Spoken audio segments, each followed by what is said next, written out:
What's up, YouTube? Glad to be with you guys today. I'm super excited to bring you a review of my new favorite BDU, the Russian Gorka. So we're going to get up close and personal with this. I'm going to show you all the details and features with the jacket and the trousers. But before we get into that, I just want to give you guys a brief historical background on the Gorka and talk a little bit about its origins. So let's go ahead and do that first. Okay, so the word Gorka, what does it mean? It means mountain in Russian, and the Gorka was originally designed for mountain warfare. When you're in a climate where there's lots of adverse conditions, you know, you got lots of driving rain, snow, wind, that kind of stuff. So that's what the Gorka was originally designed for. It showed up on the scene at the beginning of the Afghan war and was first issued to special units, you know, like the VDV, the Spetsnaz, and special guys like that. Now, since that point in time, the Gorka has blown up in popularity. You see it in use all over the war. Just recently, if you paid any attention to the civil war in Ukraine, you saw the Gorka everywhere, especially variations like mine with just the classic two-collar pattern on it. And, you know, that's, it is what it is. There's multiple companies making these now, multiple different designs. Some even, you know, will replace these solid collar overlay patches with camo patterns. So there's tons of different designs to choose from. But that being said, let's go ahead and look at the one that I have right now, which is the Gorka-3. Okay, so first off, let's start with the hood. Now, I love hoods for two main reasons, right? The first one is pretty obvious. You know, you put the hood up like so, button it up like this, and you have lots and lots of good protection from the elements, right? So that's the first reason why hoods are great. The second reason, though, and I could maybe argue that it's almost as important as protection from the elements, is being able to put the hood up and break up the natural shape of your head and hide all that skin that is going to stand out like a sore thumb in the woods, right? So, you know, covering up your face, your head, all that other kind of stuff contributes to providing yourself with good concealment when you're out in the forest. So those are two reasons why I like the hood. As you see, it provides lots of great coverage, and you know, let's say you combine it with a shemagh or a face mask, and you'll be totally covered up and completely concealed. So that's the hood. Let's go ahead and look at the sleeves of this jacket. Now, getting up close with the sleeves, you'll see we got an elastic cuff here, and it's not super tight. You can see, you know, it's not something where you'd be like, oh my god, it's so freaking tight, you know, it's driving me up the wall. It's just right, and that's cool. You know, you see an elastic cuff, no big deal. But what's cool is what they incorporated above it, and that is this partial elastic cuff. Maybe it's about a quarter around the actual circumference of the sleeve, and what this does is it basically keeps the sleeve locked into place. No matter what you're doing, if you're reaching up, if you're reaching down, you're engaging in any sort of physical activity, these are going to keep the sleeves locked in and tight on your arm, and they're not going to move anywhere, which I like that feature. Now, the third thing we're going to look at is how these overlay patches work. I really like this because what this does is it provides me with better cushioning, first of all, at the bend of the sleeve. But what it really does is, you know, like this morning, for example, I'm trekking through the woods. There's lots of condensation on the you know, the ground and on the vegetation, and what these do is it just provides an extra layer of coverage. So as you're moving through the brush, you know, you're rubbing up against stuff, the majority of that water is just going to come on these sleeves. And typically, if you didn't have this overlay, this extra material here, it would soak right through. And I know you guys have encountered that before, maybe with a classic pair of U.S. Army BDUs, or a typical, you know, issue BDU set. These, you don't have that problem. The water just slides right off, and you know, no issues there. So that's another thing I like about this padded overlay, this extra layer of fabric here on the sleeves. Now, looking up close here, we got sleeve pockets, which is cool, right? These recently started being incorporated into Russian uniforms. I forget exactly when, it's been a few years, but it's great. You know, you can throw a compass in here, you can throw a map in here, you know, whatever. It's just nice to have there on the pocket for an extra option for storing stuff. So that's the sleeves. Let's go ahead and get a closer look at the actual front of the jacket. Okay, so the front of the jacket, you know, it's nothing super fancy, super special. I do like it because it is a button-up front.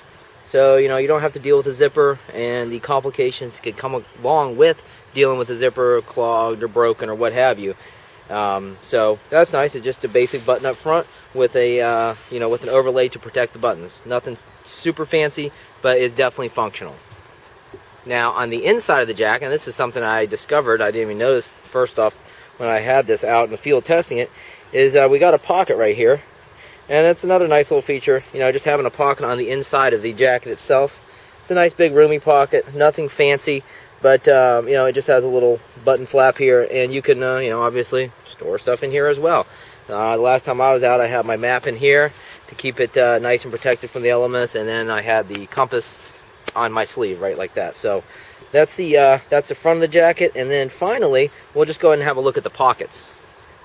Now having a look at the pockets on the jacket, there's obviously one on each side. But what I want to show you, aside from the fact that there's just a big roomy pocket, is the fact that typically, when they're cutting and manufacturing and sewing up this uniform at the factory, they would have gotten rid of this extra layer of fabric right here. But with the Gorka, they left it in, and why they did that is to provide extra, I'm imagining, extra coverage and protection for whatever you have in your pocket. So you see this extra layer of material, you fold it over, and then you go ahead and button it up, and everything is nice and sealed up in there, instead of actually having this piece of material completely gone, and the only thing protecting anything in your pocket from falling out or getting wet is just the flap itself. So I thought that was a nice little feature they incorporated into the jacket.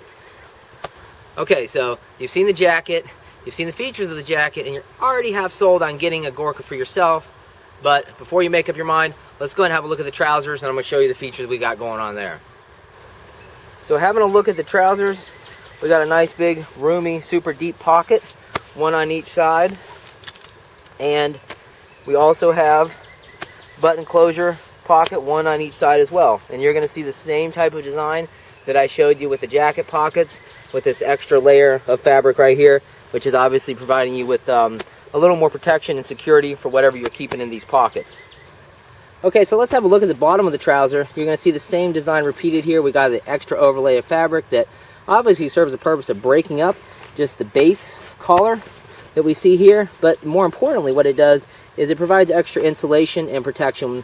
For example, like I said this morning, moving through wet terrain and vegetation, the water just basically slides right off of this stuff. So it works out great.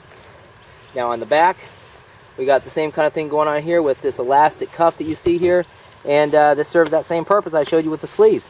It keeps the pant leg locked nice into place on your leg, and you're not going to deal with any sort of issues where maybe your pant leg is sliding up and you're getting dirt down inside your boot or things of that nature. So when I first used the Gorka and tested it out, I was in the Smoky Mountains for 2 days. The temps were peaking out at maybe about the high 40s.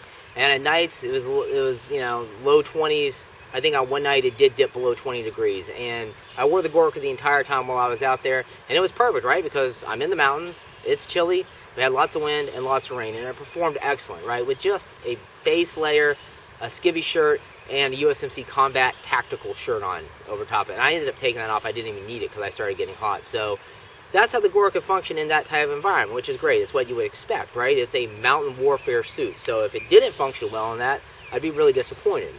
But I got to thinking, I'm like, well, spring's coming around the corner. I wonder if I'm going to be able to use this in hotter climate, hotter conditions. And right now, it's about 7 in the morning. It's already 70 degrees out here. There's a little bit of humidity, and I've been hiking around with this thing for about an hour. There's obviously no base layer on, and the suit is nice and breathable. I barely even broken a sweat, so I'm thinking, so far so good, this could end up being a all-season BDU, meaning I can wear it in, winter, fall, spring, summer, whenever. Because let's face it, any sort of heavy-duty BDU suit that you have that you're going to wear out in the woods, is not going to be some lightweight, flimsy material. It's going to be robust construction, and you will end up sweating. But what you want is that breathability factor. And so far, the Gorka is definitely doing that, and I like it. So I like gear that I can wear all year round. And the other thing that's great about the Gorka is the fact that, right now I'm in this park. I really didn't want to come in here decked out in a massive amount of the camo, right? Sometimes you don't want to. Sometimes you don't want to draw that attention. But you still want to be able to blend in okay. I don't want to come out here wearing blaze orange or blue or, obvious colors that don't blend in with the environment. And the Gorka fills that role perfectly. It's not camo, but hell, it blends in great around here. So it's another reason why I like the Gorka. Now, I want you guys to go ahead and look at the description of the video right below here, and I've got a link to a detailed blog write-up on the Gorka, and I also threw in some links to the different variations of the Gorka we have for sale in our store.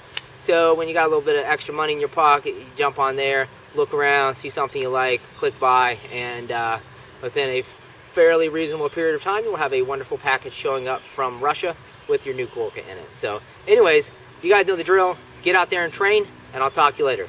Peace.